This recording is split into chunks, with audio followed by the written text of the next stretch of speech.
our food is at the heart of the climate crisis, and it is key to how we solve it. I'm here today with Michael Grunwald, best-selling author and award-winning journalist, to discuss his new book about this issue, which is aptly named We Are Eating the Earth.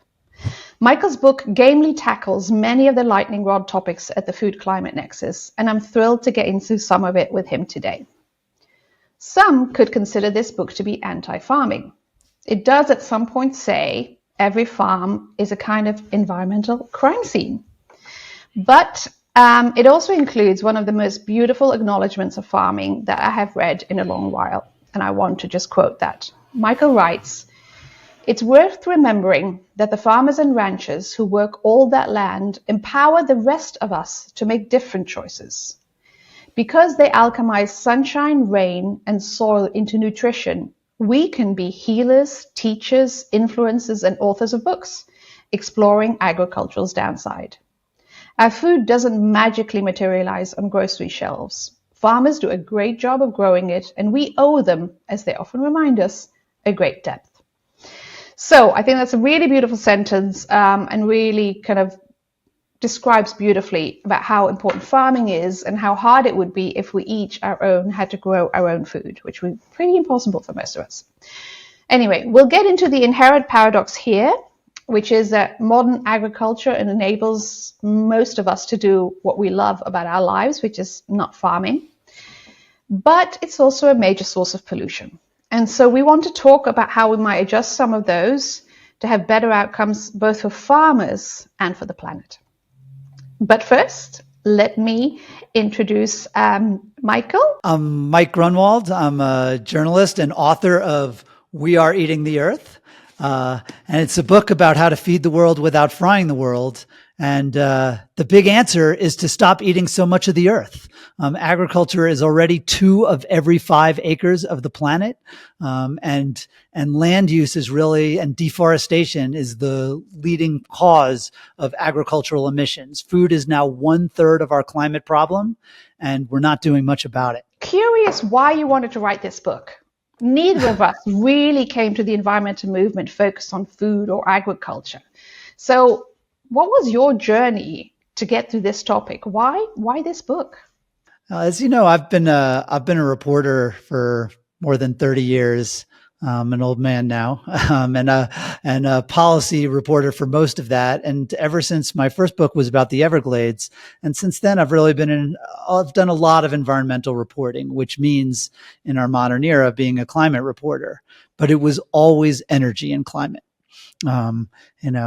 For a while when I was at Time Magazine, I was actually writing a column about energy and climate. Because, fossil fuels are a really big deal. They're 2/3 of the climate problem. But, the short answer to your question is that I realized that 1/3 of our climate problem is food. And it's also, it's probably 80% of our biodiversity problems. It's the major driver of deforestation, of wetland destruction, of water pollution, of water shortages. It's using 70% of our fresh water. And I didn't know squat about it. There are a million books about energy and climate. And I realized that for people who were as spectacularly ignorant as I was, I thought it would be useful to really dig into these issues. Because while energy at this point, still a very big problem, but we kind of know what to do about it, right? We want to electrify the global economy and run it on clean electricity. But with food and agriculture and land, I felt like we didn't even know what we needed to know. And the problem was just getting worse every year. So that figured like, hey, this is a white space that I could try to jump into. And that's what I've tried to do. That sounds, in a way, similar to my path. That's really interesting. Obviously, I wasn't a journalist, but I was working on climate issues and environmental pollution my whole career, also old person, also about 30 years. And agriculture hadn't really come up that often. And I think a lot of it is about the way we treat that sector slightly differently, because it is so culturally relevant, because food is so personal. As soon as you try to tell somebody to not eat something or to eat something, people get very energized about it in the way they don't really always about, they don't care, as long as the light switch is on and their Wi-Fi works, how the electricity was created is less relevant to them. So I was just wondering, as you were doing this research, the fact that it is so personal and there's these deep cultural issues, do you feel it creates unique challenges, but then also maybe opportunities, this sector for trying to affect change? Well, that's right. I mean, we vote on these issues 3 times a day, right? And in a way that's really different from energy. And as you say, that that has some upsides and downsides.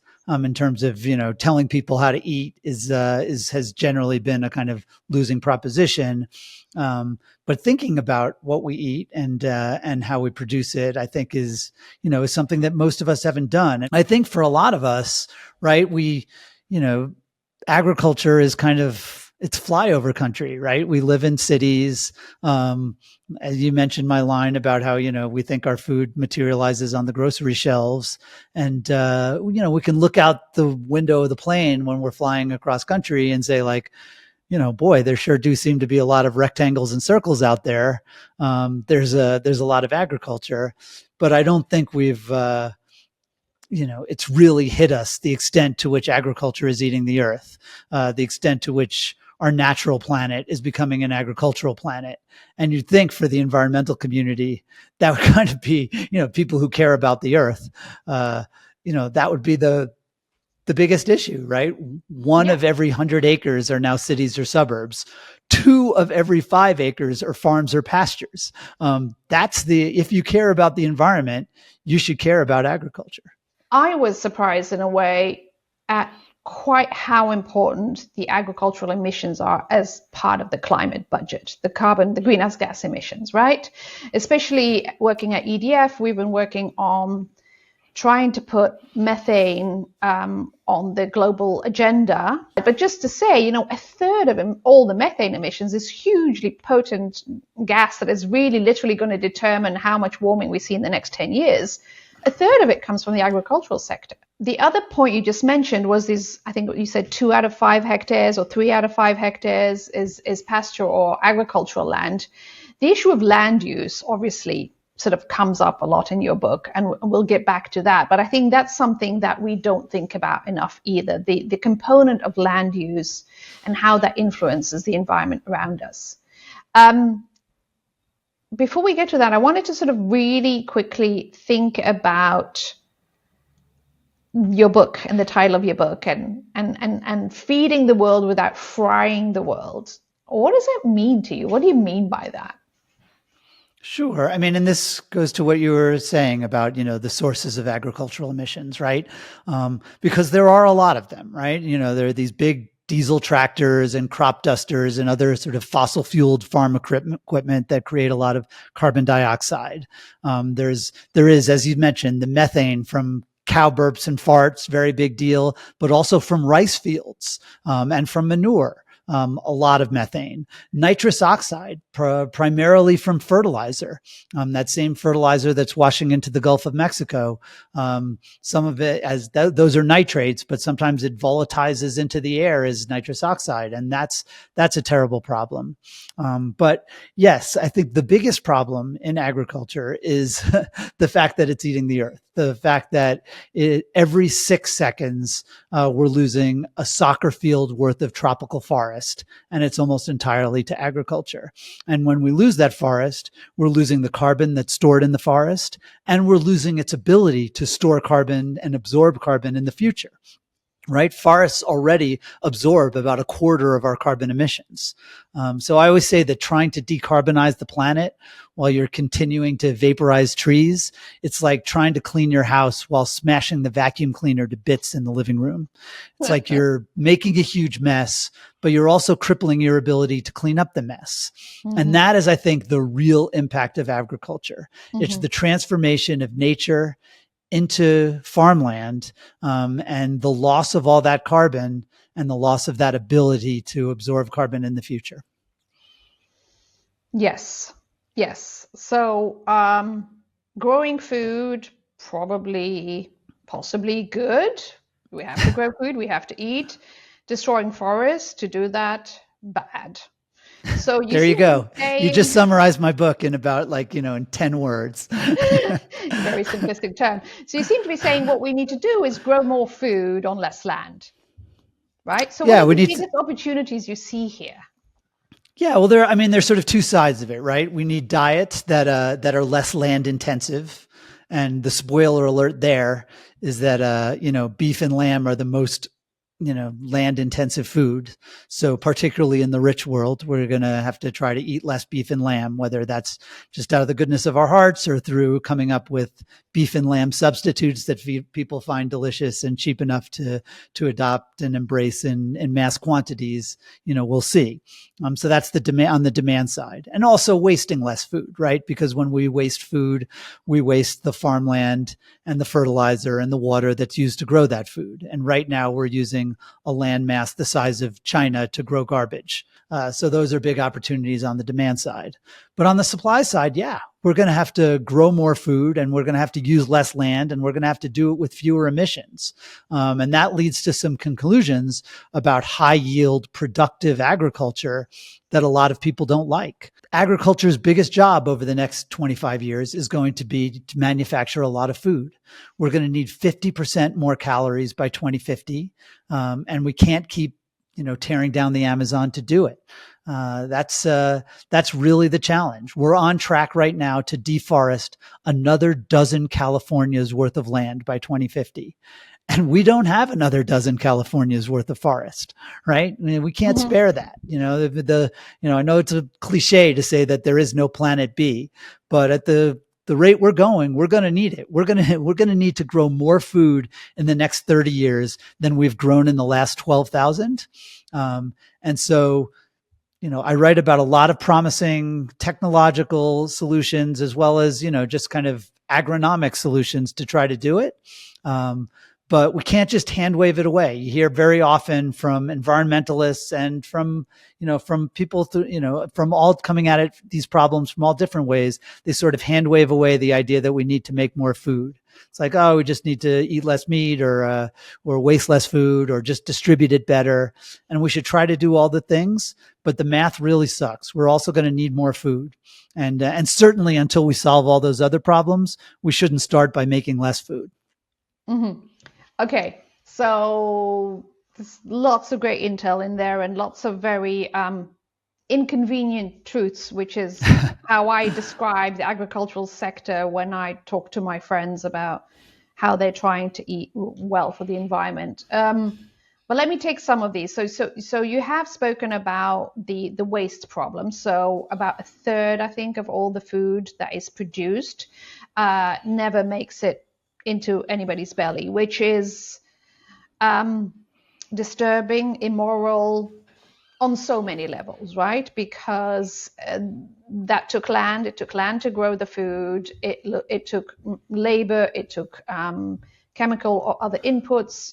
So the fact that we are just wasting that in a society where we're trying to recycle, reduce, reuse is just one of the biggest sort of blows my mind kind of issues that we worry about reusing a glass jar in our kitchen that the mustard came in and now we do something else with it. But yet the food in our fridge or the food that is wasted on agricultural land or on even the fishing dock, if we include the fisheries there as well, is much less discussed, right? And I do think That's right. when I see the numbers, I used to see numbers that we have to produce twice as much food, and I think those have been brought down considerably. Sort of, you said the 50% increase. The 50% increase is really assuming we are not able to move the needle on some of these other things, right? And if Well, we but it really also don't move the but needle, it also we're assumes wasting, that yeah, no, that's right. That's right. No, right? but again, like waste is a big part of it. But also, I mean, I think, but when people say like, oh, well, we don't need to make more food, we just need to waste less food. First of all, even if we cut waste in half globally, we would still need to make more food. And the other thing I would point out is that like, when I talk about how we need to eat less beef, you know, everybody knows why that's hard, right? People love beef. When I say we need to waste less food, you would think that would be a lot easier because nobody loves wasting food.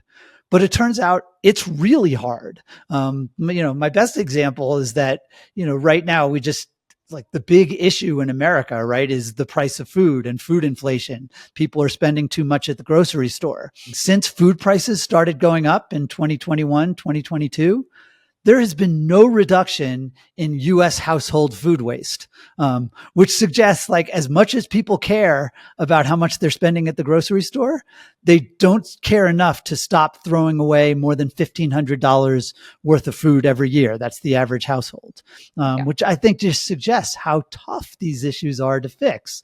And now groceries are starting to do a better job, partly with technologies, whether it's like kind of using the blockchain to do better, track their inventory, or using apps so that they automatically alert shoppers when food is near its expiration date and it automatically goes on sale. And I've written a lot about, I have a food dehydrator in my house that turns all my food scraps into chicken feed. There's a lot of exciting ways to fix this stuff. But it was just a way of saying that it is hard, and people who just think like, oh, well, getting rid of food waste, that's like the low hanging fruit. I mean, maybe it is, but that just shows how hard, all these other solutions are going to be to get to scale. No, absolutely. So let's take the logical next step from that. So, because my argument was, okay, we need to use this much food, we need to produce this much food, more food, given we accept or we acknowledge how hard it is to change the food waste issue.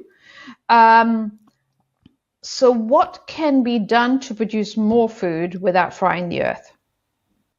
Yeah. I mean, I think some of it has to do with, we had a green revolution, right, that started in the 1960s. And, it started when Norman Borlaug came up with these kind of high yielding dwarf wheat.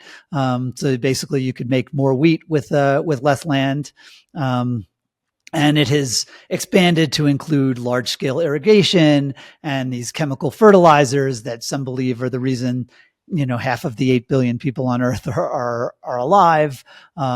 It's, these highly mechanized and automated farm equipment, all kinds of stuff that have in general basically tripled crop and livestock yields over the last half century. And that's a really big deal, right? Because otherwise we would need 3 times as much land to produce the amount of food that we're producing today. And we don't have 3 times as much land. We're already using 12 billion acres. It's like all of Asia plus all of Europe. So we can't just triple that. So that's just a way of saying that this is going to be really hard, to make more food with less land. There are really exciting technologies that are the next green revolution, right? I mean, first of all, you'd have to say, like, you want to try to export as much of these green revolution stuff to places, particularly sub-Saharan Africa, that it hasn't reached, right? It's outrageous that there's like no fertilizer when we waste half our fertilizer. So we'd love to, that's important. There's still, I think, 7% of global farmland that could be irrigated, doesn't have irrigation yet. And so you'd want that last 7% to get their irrigation. But again, that's a way of saying that most of the low-hanging fruit for irrigation and for fertilizer has already been picked. So we are going to need new technologies, and especially a kind of greener green revolution. And so I write about a lot of those technologies, whether it's a biopesticide that uses the mRNA technology behind the COVID vaccines to constipate potato beetles to death, or, alternative fertilizer. I think we need to stop on that one. Please repeat that last sentence, because that had me cracking up in your book. Yeah, no, they use, this is Greenlight Biosciences. They use an mRNA technology, sort of sending messages, but in this case, it sends messages to potato beetles, basically not to poop, and so that they can't poop, and they basically die in their own toxins, which sounds gross. But remember, the current way of killing potato beetles is just sort of nuking an entire field with these nasty chemicals that kills all the beneficial microbiome and and the ladybugs as well as the potato beetles. And this is like, instead of bombing an entire city, you're like sending in Jason Bourne to just kill the bad guys. So to me, that's like a really good example of how technology can, not only help the farmers who want to grow more potatoes and stop losing their potatoes, but can do it in a more environmentally friendly way. Yeah, no, and I thought, obviously it's funny, because it is just funny because I'm a 5-year-old and that's my level of humor, but also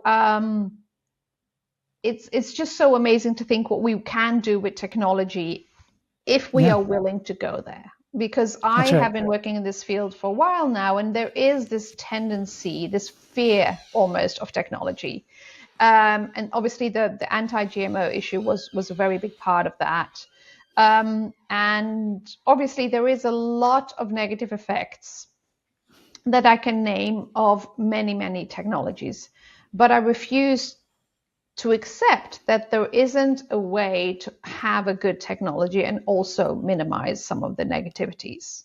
Oh, Britt, you're so right. I mean, this is, and this is something that I think many environmentalists have really just kind of, lost the thread on this stuff, right? I mean, obviously technology, you can use my friend Tamar Haspel always likes to say that you can use a hammer to like hammer in a nail, or you can use it to like, kill your neighbor's dog, right? I mean, all of these things can be used for good or for ill, but this idea that like, ew, it's technology, we don't want it in our farms, we don't want it in our food, that's just dumb. Pam Ronald in California, she's developed these genetically engineered rice plants that are flood tolerant, and they're raising yields for people who are farming in the rice paddies in Southeast Asia, who are some of the poorest people on the planet. And it's protecting their, from getting their harvests wiped out so that they don't starve. These are, GMOs is a classic example. I mean, but even like now there's gene editing, which is like GMOs, but much more precise. There are alternative fertilizers where they gene edit microbes to snatch nitrogen out of the air and feed it to crops so that you don't have to use as much chemical fertilizer. And so you don't get the dead zones in the Gulf of Mexico, and you don't get as much algal blooms in the Great Lakes, and you don't get as much nitrous oxide in the air. I mean, there are scientists at the University of Illinois who are literally trying to reinvent photosynthesis, right? Pretty good technology, been working pretty well for a few billion years, maintaining all life on Earth. Yeah. But these guys have used artificial intelligence and big data and gene editing, and they're basically engineering out some of the inefficiencies so that they think they can increase crop yields 50%. So it just turns out like we got to have a little bit of self-knowledge, and human beings, like, we suck at being nice to each other. We suck at making big sacrifices for the future of the planet and for future generations, but we're really good at inventing stuff. This stuff is, in many ways, it's our best hope. Yeah. So I think a lot about metrics, because I'm at a climate focused organization working on food. So the metric is often, does it reduce climate emissions or does it not? Right? Because one of the big inconvenient truths is that grass-fed beef that my friends prefer and tell me surely that's better for the environment, it's actually not in terms of methane, right? If you just look at the methane, the cow will grow slower and therefore it'll burp for a longer time, and therefore the methane emissions of your pound of beef grass-fed are higher. But obviously we don't want to think about just one metric. That's not a world we want. We want to have a balanced view of how we grow our food, where, if you look in my fridge, you'll see real milk and you'll see Oatly, because I just prefer it in my tea, and you'll see real beef burgers because I have a teenager who loves them and I cook them for him on occasion, but I will be having my Impossible Burger. So the thing that I'm trying to figure out is, how do we, like you say, without frying the earth, how do we find a balance here in some of the metrics? And one of the issues that I worry about is some idealism that sneaks into this sector in a way that it doesn't in the energy sector. And I'm talking about sort of pastoralist ideas of beautiful little sheep jumping in the field with a little shepherdess, and it was all better at that time. And you and I know that we can't grow food that way because we don't have enough land for everybody to have a lamb. And most of us don't have land because we live in a flat in Manhattan in a high rise, right?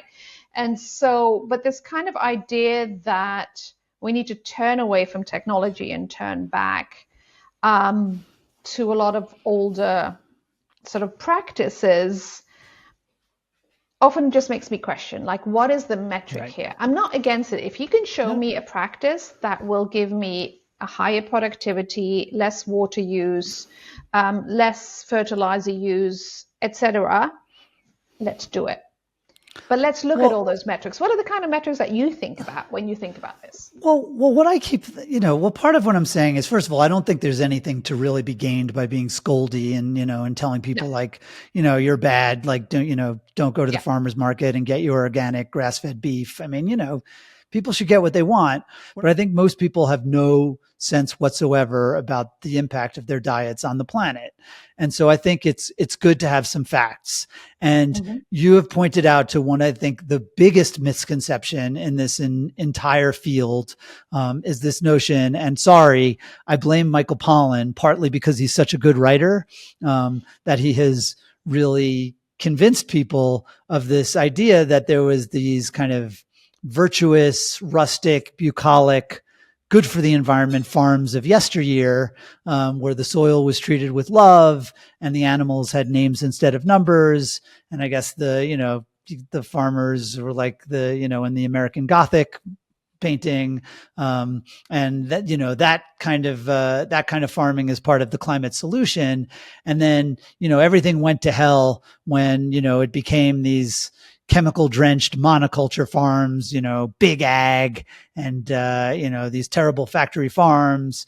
And don't get me wrong, there was some environmental cost to that, and I think we've talked about that in terms of emission, in terms of pollution. But what I'm trying to point out is that the real environmental catastrophe of agriculture was the initial transformation of nature into those lovely, bucolic Michael Pollan farms. That's when we lost the carbon.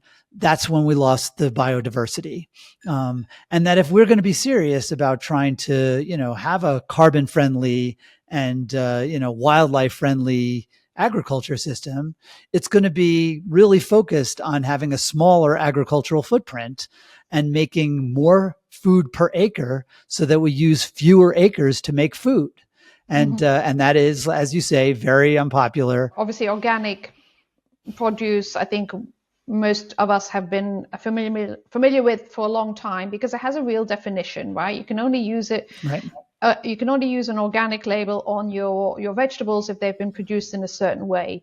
Regenerative is much harder to get our arms around. And I wanted to sort of just prod you a little bit on that because I have my own definition of regenerative where I'm okay with the term, but it's maybe not the way it's often been used. And as you say, it's popping up everywhere, from boardrooms to Netflix, right? Yeah.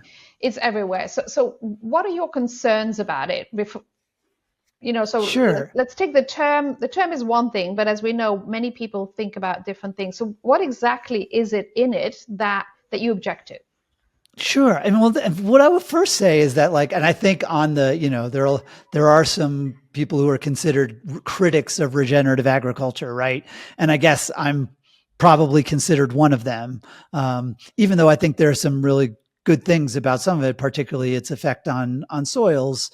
But one of the things that critics often say is who even knows what regenerative is? It's kind of ill-defined.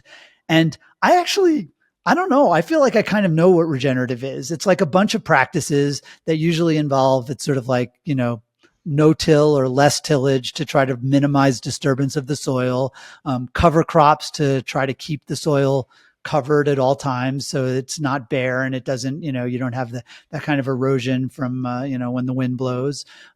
It's integrating livestock in with crops. It is, it's these kind of rotational grazing approaches to livestock. And sort of managed or mob grazing, and using fewer chemicals, or which is no chemicals is more like the kind of organic approach. But I think those are the general ways that people look at regenerative ag. Mm-hmm. And then to the extent I have a criticism on it, the first one is like, when it's lower yield, then it eats more of the earth. And so this idea that things are obvious, just by definition better for the environment, like the New York Times describes regenerative agriculture as just climate friendly, not like some people say it's climate friendly. They just call it climate friendly regenerative agriculture as if that's a fact. And that is not a fact, because most regenerative agriculture ends up being, lower yield, on the average. And, that means it's, it needs more land to make the same amount of food, and that is not climate friendly. And what we really want is more production on the same amount of land, providing better livelihoods for the farmers and higher food security. I think there's been too much focus on like looking at my, the acre that I am farming right now and not thinking of the, the impact of that acre on, other acres, throughout the world. And, exactly. if you cut your yields in half, then somewhere else, they're going to have to use twice as much land. Yes. I mean, the low yield, I'm just like, the agroecology doesn't have to be low yield, but often it is. And a lot of studies, there was a recent study looking at European regenerative ag, and the headline summary was, the reduction is only about 5%. But that was kind of the average of all the different case studies. And if you looked at the high productive countries currently, like France and Germany, the yields were like 20-30% drops. And the yield losses were much lower in countries that currently are lower productivity countries. And so it's all about what I mean. It's about what you compare it to. No, there's so much cherry picking. Usually it's the other way. Usually it's the other way around. What I say is like, usually organic yields in particular, there's a ton of it's, use all kinds of numbers, but I'll say it's like 20 to 50% lower yields. And somebody will say like, yeah, but the most productive organic farms, it's only 5% less than conventional. And I'm always like, yeah, it's only 5% less than the conventional average, but it's 20 to 50% less than the most productive, conventional farms. Right. So I think there's so many games with numbers. And I really enjoyed reading about you trying different sort of alternative meats that are being tried and different, and so I guess I didn't love all of them. Yeah. So what is no, you did not love all of them. Some were like described as cardboard or something. Do you see a sort of hope for that? Do you see a sort of a pathway for those things? Again, that's very tech focused. Right. But what are your thoughts there? Well, I do think that alternative proteins are the best analogy for alternative energy. What we've seen where basically, solar and wind replacing coal, right? That's the goal. And that's, that scales, right? And that's become, last year there was $500 billion in global investment in solar. And that's like, that's what, if you could have that in alternative proteins, you could replace a lot of meat and replace a lot of animal agriculture. That is, and eat a lot less of the earth. Mm-hmm. So I do think it's a great opportunity, right? I mean, in general, whether it's plant-based or cultivated meat made from animal cells or fungi-based made from mycelium, I think basically you're looking at like 90% less land use and 90% fewer emissions. So a really exciting opportunity. I started my reporting for this book at the Good Food Institute conference in 2019. And that's sort of the convening of all the different sort of fake meats, fake milks, you name it, fake cheeses. And at the time it was just like absolute exuberance because Beyond Meat had just gone public. They were worth like a third as much as Tyson. Their stock was shooting up to $250 a share. My joke was that I thought I was going to accidentally raise a Series A round in the drinks line. People were having serious conversations about whether we were going to get rid of meat in 10 years or 20. And obviously, like, the stuff came out, there was a lot of excitement about it. These burgers were better than the old veggie burgers that were like hockey pucks. But it turned out that they weren't as good as meat. And now Beyond Meat is down from $250 a share to $2 a share. And everybody's talking about how this stuff was just a fad and it's dead. And I went back to the Good Food Institute conference in 2023 and it was all doom and gloom.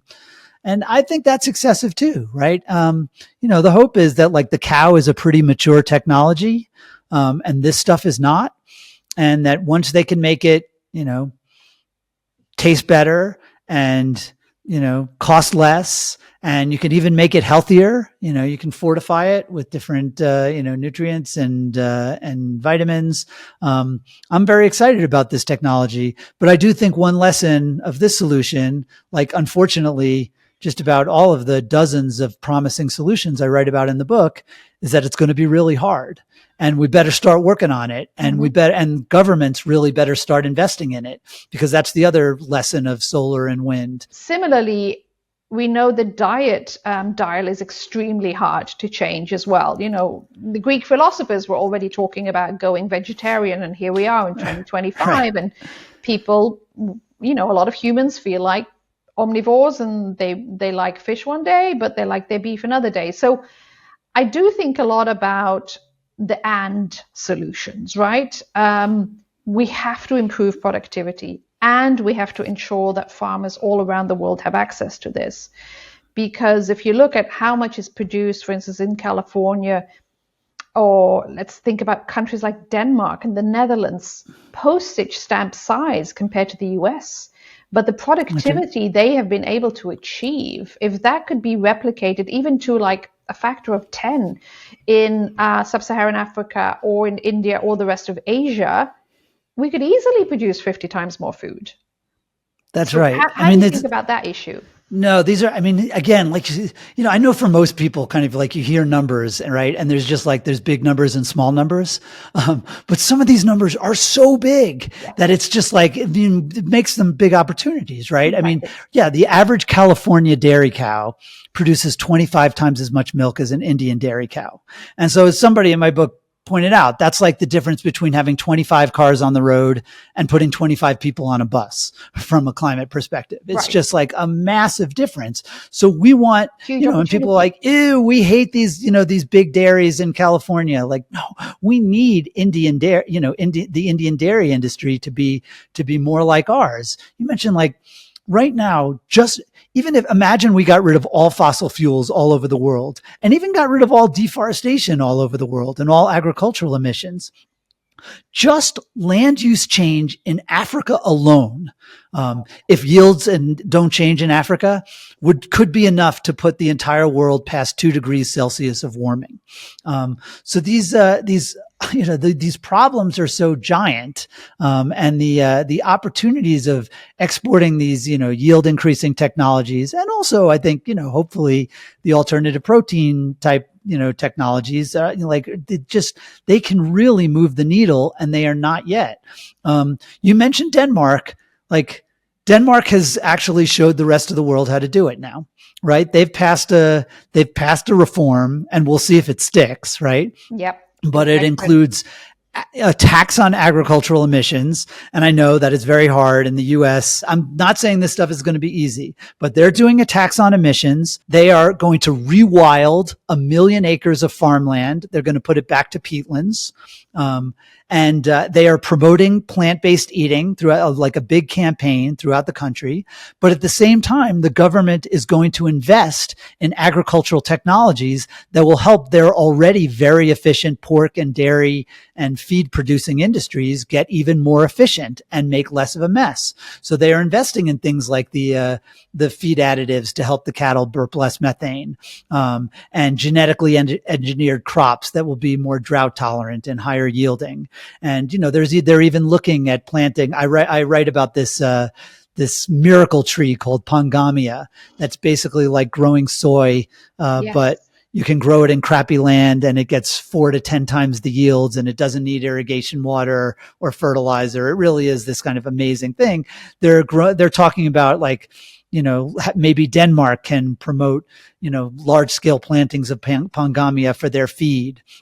And again, the idea that like Denmark has 6 million people, they are a rounding error in global emissions. But the idea is that they can show the rest of the world how to attack these problems, because, again, the reason I'm banging my spoon on my high chair on this about this stuff is that the world has not really grappled with these issues. Mm-hmm. And, my book is kind of like a big siren saying, grapple. Yes. Yes, no, absolutely. I often, I think I told you this before the interview, I was reading the book and I ended up just most of my notes in the margin were exclamation marks, like agreed. Yes. And one of the things, as a European that I'm often very concerned about is the idea, for instance, in Europe of radically reducing the number of animals, herd sizes. And right. I know it's being done for multiple reasons, and some of it is about water quality, and there's good reasons behind the idea of why they want to do it. I'll just say that. But they're outsourcing their pollution to the developing world. I was just going to say, unless the Dutch or the Belgians also stop eating meat, somebody else is going to produce it, right? Exactly. And they might not produce it as productively, and they might not even produce it as cleanly, et cetera, et cetera. And so what I would like to see more of is exchanging of technology and knowledge freely, actually, from country to country, so that we can leapfrog the mistakes we've made in the West. Okay, so my closing question to you, Michael, this has been a great discussion, is if you could wave a magic wand to do something in U.S. agriculture, what is it? What would you pick? What would you do? To change the actual agriculture, because change the U.S. agricultural sector. What would you change? Oh wow! I know. If you get your wish, it's really because the biggest, what I always say, like the biggest levers, certainly in the U.S., because the U.S. agriculture is pretty efficient, right? Exactly. The biggest levers in the U.S. are we need to eat less beef and waste less food. Mm-hmm.